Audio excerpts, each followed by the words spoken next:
Fala pessoal, sejam mais uma vez muito bem-vindos aqui ao meu canal, o canal Professor Luiz Dudu, e hoje nós vamos trabalhar um conteúdo presente aí no seu edital. Você que vai fazer concurso dos Correios, nós estamos na última semana que antecede o dia da prova. Então você que vai fazer para agente de Correios, cargo agente de Correios, esse conteúdo é extremamente importante. Nós vamos falar sobre a formação territorial e divisão política do Brasil. Então vou colocar aí na tela para você, olha lá, formação territorial e divisão política. Então a formação territorial do Brasil ela é um processo complexo que envolve fatores sociais, fatores históricos e também fatores econômicos. Então isso influenciou de modo significativo a nossa política administrativa. Nós somos hoje, né, a nossa atual divisão política administrativa do país é de unidade federativa.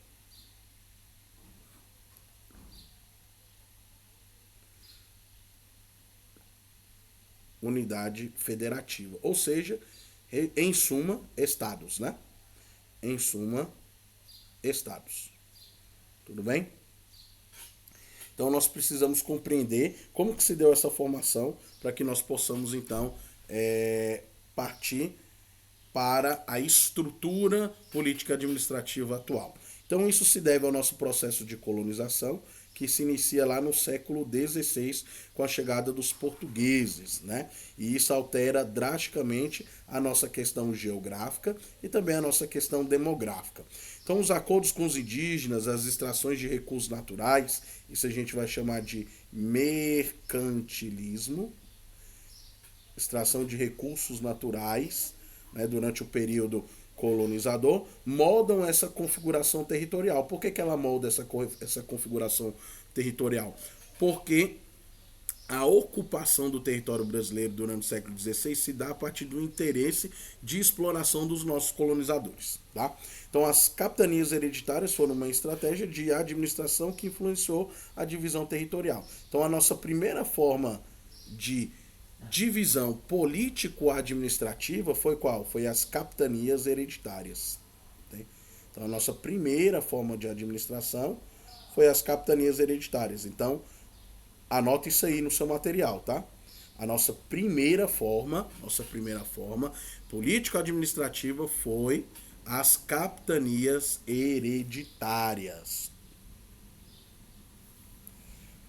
Depois nós tivemos então o Tratado de Tordesilhas, que foi assinado em 1494 e dividiu as terras entre Portugal e Espanha, né? Que foram dois dos nossos primeiros colonizadores. Então esse tratado definiu o eixo inicial de ocupação do nosso território, ou seja, a forma como ele seria explorado. Então o Tratado de Tordesilhas, assinado no século XV, né, no século XVI, melhor dizendo, vai trazer então uma dinâmica um pouco diferente para o modelo de ocupação do Brasil, né, para o modelo de ocupação do Brasil. Então, o Tratado de Tordesilhas ele vai trazer essa ideia de formação política administrativa para o país, dividindo ali o território no litoral em capitanias. Claro que sempre com o objetivo de exploração dos recursos naturais desses territórios ali no século XV, tá? Século XV, final do século XV, tudo bem? 1494. Século XVI, o início ali das nossas primeiras atividades explorativas, chegada dos jesuítas e assim sucessivamente, tá bom? Então, outros tratados, como o Tratado de Madrid, redefiniram fronteiras e alteraram a distribuição territorial ao longo dos séculos, ok? Então, a divisão política do Brasil hoje é composta por unidades federativas. O que são essas unidades federativas? São os estados, tá? Então, a nossa divisão atual encontra-se configurada em unidades administrativas, onde nós temos, então, os nossos estados, o Distrito Federal e os nossos municípios, ok? Então, hoje o Brasil possui o quê? Ele possui 27 unidades de federação, sendo 26 estados e um Distrito Federal, ok? Então, nós temos 27 unidades de federação, sendo 26 estados e sendo um Distrito Federal. Tudo bem? Então, os estados são as maiores unidades de hierarquia organizacional e política administrativa do país. São chefiadas por quem? São chefiadas por um governador. Enquanto que os municípios, os mais de 5.000 municípios no Brasil, são chefiados pelos prefeitos. E a União é chefiado pelo presidente da República. Então, hoje nós temos 27 federações, tá? Divididas em estados, mas o Distrito Federal. Então nós temos Acre, Alagoas, Amapá, Amazonas, Bahia, Ceará, Espírito Santo, Goiás, Maranhão, Mato Grosso do Sul, Minas Gerais, Pará, Paraíba, Paraná, Pernambuco, Piauí, Rio de Janeiro, Rio Grande do Norte, Rio Grande do Sul, Rondônia, Roraima, Santa Catarina, São Paulo, Sergipe, Tocantins e o Distrito Federal, se é que eu não esqueci de nenhum, né? Então o Distrito Federal é onde se encontra a sede do governo brasileiro, né? No qual estão concentrados os três poderes, o executivo, o legislativo e o judiciário, localizado onde? Em Brasília, no estado de Goiás. Então a capital federal é Brasília, tá? Então nós temos aqui uma grande importância político-administrativa, tudo bem? Então, essa estrutura permite descentralização do poder e autonomia de quem? Dos estados, dos municípios e do Distrito Federal. Uma questão bastante importante aqui. Quem tem soberania é o Brasil, é o governo federal, né? É o Estado brasileiro, né? Quem tem autonomia são as suas federações, são os estados. Os estados com E minúsculo são as nossas federações. O estado com E maiúsculo é a nossa União, é o governo federal. Então, quem detém soberania, de acordo com a Constituição do Brasil? Quem detém soberania é o Estado brasileiro, é a União. Os estados, federações, unidades federativas, todos esses que eu falei para vocês aqui, as 27 federações, 26 estados mais o Distrito Federal, detêm o quê? Detêm autonomia administrativa, ok? Então, por isso que entender essa divisão é extremamente crucial. Unidades federativas. Portanto, nós temos 26 estados e um Distrito Federal. O Distrito Federal abarca a capital do país, né? Que até antes de vir para Brasília era no Rio de Janeiro. Os municípios são base da administração local e possuem o quê?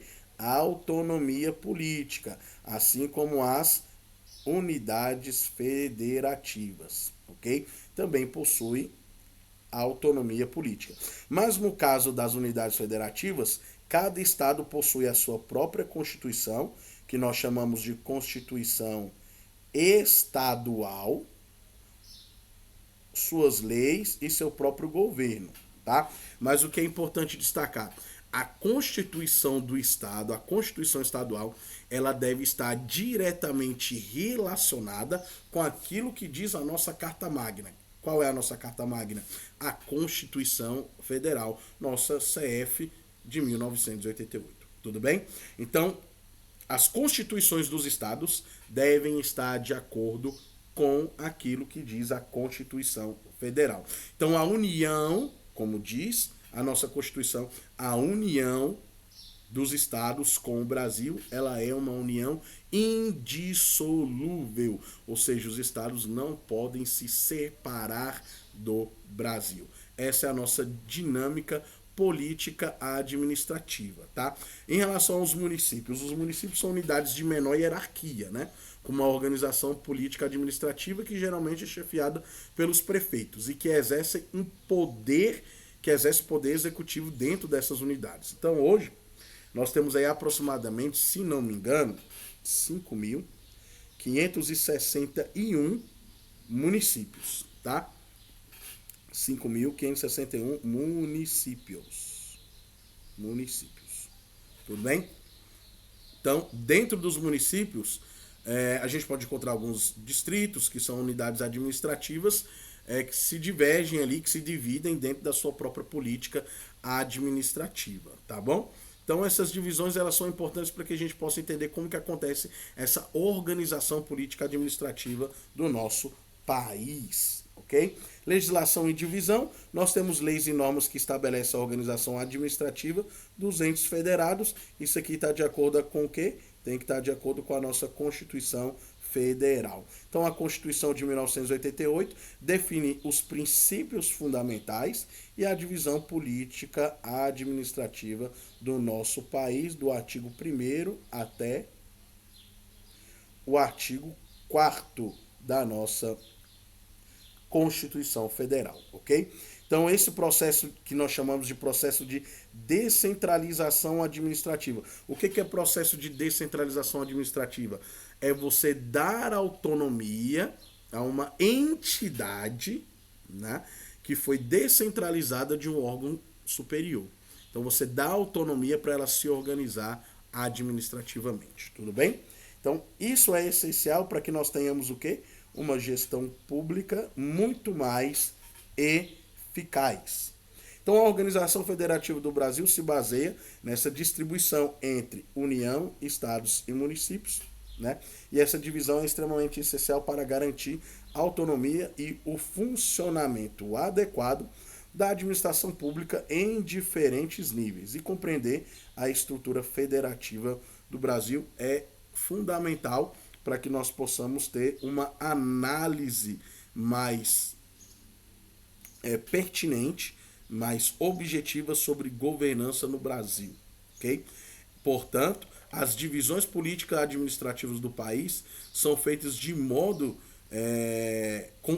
ou melhor dizendo, com vistas para uma melhor gestão territorial, tanto para gerenciar o aspecto econômico, como o aspecto social, como o aspecto político, né, para ministrar políticas públicas a essas populações. Então, o governo federal é responsável por passar a verba aos estados e os estados são responsáveis por passar essa verba para os municípios. Tudo bem? Então, princípios da federação. A federação é regida pelo princípio da autonomia dos entes federativos. Quem tem soberania? Quem tem soberania é o Brasil. É o país. Os estados detêm autonomia. A colaboração entre União, estados e municípios é vital para a governança, tudo bem? A igualdade entre os entes federativos assegura o respeito das suas competências. Então, existem competências que são exclusivas da União, existem competências que são exclusivas do Estado e existem competências que são exclusivas do município. Então, todas essas esferas detêm o seu poder de autonomia administrativa, ok? Então, competência dos entes federados. A União é responsável pela legislação nacional e políticas públicas no âmbito federal, ou seja, no âmbito nacional, ok? Então, os estados têm competência sobre áreas como educação, segurança e saúde. Os estados, entes federados, têm competência para quê? Competências para gerir a sua segurança, saúde e educação. E os municípios gerenciam seus serviços locais e tem também a sua autonomia administrativa. Geralmente também acaba se vinculando aí a questão de saúde e a questão de educação. A segurança fica mais por conta do Estado. Agora que nós estamos tendo aí uma ascensão nos municípios das guardas civis municipais, né, que é um sistema de segurança municipal. Mas geralmente a polícia militar, geralmente não, a polícia militar é a polícia do Estado dentro do município. Tudo bem? Vamos então partir aí para as nossas questões. Questão, então, de número 1. A formação territorial do Brasil foi marcada por um processo de expansão e reorganização das fronteiras. Qual das opções abaixo descreve corretamente um evento relacionado à expansão territorial no período imperial? E aí, pessoal? E aí? Quando a gente, por exemplo, fala de organização política administrativa no Brasil, nós temos que levar em consideração pelo menos duas questões, né? A questão histórica, obviamente, né? A questão histórica, mas para além da questão histórica, como que essa população ela vai se dissipando no Brasil ao longo dessa história. E por que isso vai acontecendo? Então, assim, nós temos inúmeros fatores, né? Fatores históricos, fatores geográficos, que contribuem para essa questão. Tá? Então, por exemplo, a industrialização é um deles. A industrialização, com toda certeza, é um deles. Né? A busca por melhores condições de vida, com toda certeza, é um deles. Isso aí é sem sombra de dúvidas. Tá? Uma outra questão bastante pertinente também, que faz as pessoas migrarem para outras regiões, para além da busca de uma melhor condição de emprego, de um concurso público, às vezes também está relacionada à questão da saúde. Determinadas regiões têm um índice sanitário péssimo. Então as pessoas buscam melhores condições de vida também relacionadas à questão à sua saúde, ok? Então a formação do territorial do Brasil foi marcada por um processo de expansão e reorganização das suas fronteiras. Qual das opções abaixo descreve corretamente um evento relacionado à expansão territorial do Brasil do período imperial? Letra A, proclamação da República e mudança nas fronteiras. Proclamação da República é pós-período imperial, então letra A está errada. Letra B, assinatura do Tratado de Tordesilhas e delimitação de fronteiras com a Espanha. Esse aqui é o nosso gabarito. Lembre-se que o Tratado de Tordesilhas ele foi o primeiro tratado que organizou a política administrativa do país quando os nossos colonizadores chegaram aqui, colocando limite entre os territórios que eram ocupados pelos portugueses e os territórios que eram ocupados pelos espanhóis. Letra C, independência do Brasil, 1822, né, nós estamos falando, e reconhecimento das fronteiras com países vizinhos, né? Está errado. A anexação da Cisplatina também está errado. E a revolta de Canudos também está errado, sendo nosso gabarito aí. Gabarito letra B, sem sombra de dúvidas. Marca aí no seu material. Questão de número 2.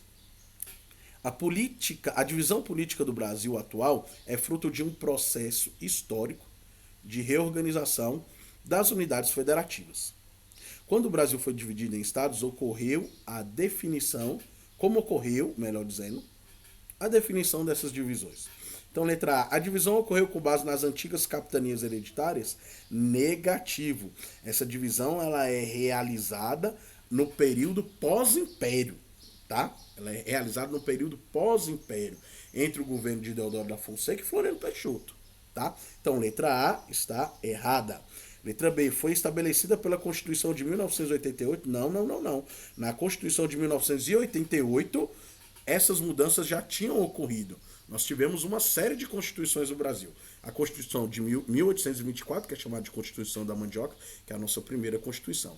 A primeira republicana de 1891, depois nós vamos ter 34, 37, são as duas de Getúlio Vargas, né? 37 Estado Novo. Depois nós vamos ter 46 com Eurico Gaspar Dutra. Depois 67, 69 e depois nós vamos ter a de 1988. Então, quando nós chegamos às discussões ali da Constituição de 1988 com Ulisses Guimarães, presidente da Câmara, né, essa política administrativa do país já estava mais do que consolidada. Por isso, letra B está errada. Letra C. As divisões foram feitas de acordo com critérios econômicos e populacionais? Não. Elas foram realizadas de acordo com aspectos que já haviam sido estabelecidos de forma cultural. Né? Com divisões que, ainda que não oficiais, mas que já existiam por conta da cultura que era estabelecida no local. E também por interesses políticos, obviamente, né? Por interesses econômicos também. Letra D. Inicialmente os estados surgiram com base nas regiões de exploração mineral. Não, pessoal, isso aqui está errado. Os estados eles surgem a partir da dinâmica administrativa de melhor atender os interesses da coroa ou os interesses do império, na verdade, né? Os interesses do império a partir de 1822, que é quando acontece a independência do Brasil, até 1821, que é quando acontece a proclamação, 1891, que é quando nós já estamos no período da República. Então, todo esse período do século XIX. Letra E. A divisão foi realizada após a proclamação da República, com a criação dos estados e territórios. Esse aqui é o nosso gabarito. Marca aí no seu material. Questão de número 2 é a letra E. Tudo bem? Letra E. Ok? Então, pessoal, essa é a nossa última aula. Nós conseguimos, então, vencer todos os conteúdos dentro de conhecimentos gerais propostos para a sua prova. Tá? Então, veja todas as aulas anteriores, acompanhe essas novas aulas e aí, durante essa semana, eu vou postar mais uma aula só de resolução de exercícios, para você chegar forte, para você chegar firme nessa prova. Tudo bem? Então, me despeço de vocês aqui, desejando, mais uma vez, excelentes estudos e vamos rumo à aprovação.